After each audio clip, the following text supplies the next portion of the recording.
I don't think that we're there now necessarily, but there's still elements of it. It's very easy to find blame. It was somebody else's fault or it was an issue caused by something else. You know what I mean? And that misses the point because what you lose is the ability to learn from your own environment by doing that. You cut off that ability by trying to find a place or someone or something to blame because it closes the mindset down. But you recruited people within your organization for their knowledge and expertise. That's why you brought them in, you know. So why not use that knowledge and expertise? It's there. But they do this stuff on a day-to-day basis. And there's a conversation that can be had around work as imagined and work as done. Well, the people that actually do the work are the closest to it. So that's where the knowledge exists. They know where the gaps are because they're doing this on a daily basis, but they probably have a good idea of what the fix looks like as well. And it's tapping into that knowledge. On the other side of that is the work as imagined bit where, and I'm not being disparaging of people that don't work at site, but we have a view of how work gets done and how it should get done that's not necessarily aligned to how it really gets done in a dynamic way, you know, and the issues that are confronted there. So I think if we can have a mindset of the people are our solution, you've opened a door for learning that blame doesn't allow you to have. So we always absolutely believe that the solution sits within the organization somewhere. It's just unlocking it. And our job is to unlock what that looks like because it can sometimes be difficult when you work, and that's where a third party can be helpful. It can be difficult when you're already in an organization because you're immersed in that culture already. You've normalized everything that's going on.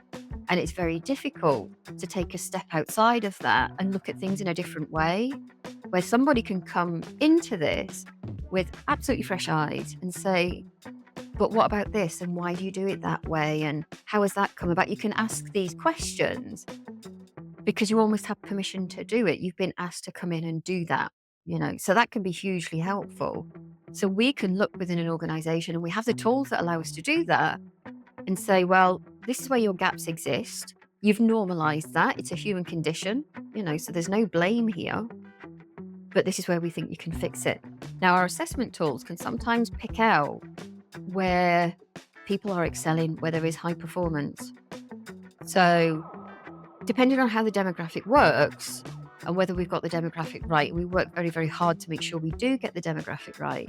We can have a look at a site or a department or a team and say that team are actually performing really, really well.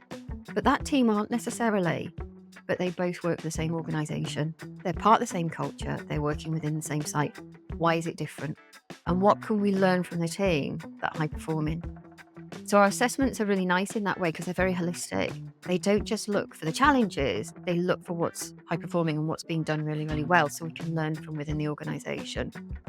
We've also found as well that the tools that exist within the organization itself, so the processes, the procedures, the rules, they tend to be fine. And we don't audit anyway, but there tends to be nothing wrong with them. It's the application of them and the consistent application of them that is the challenge. Because we're working with people, we need to then try and understand the cause of it. So what is the cause that's making people perhaps deviate from a procedure or break a rule? Because people tend not to do that with subversive intent. They tend to do it because they absolutely believe it's required of them or it is the right thing to do. So when you ask them questions, why did you do it that way on that day? They'll be able to give you an answer. And that's when we get to understand cause better. And that's why I'm saying people tend to be the solution, because when you give them an opportunity and say, why on that day was it different? And you explore that properly, we can then see what those factors are and then ask them, so what needs to be different so that doesn't happen again? Because they're the ones that are doing the work all the time.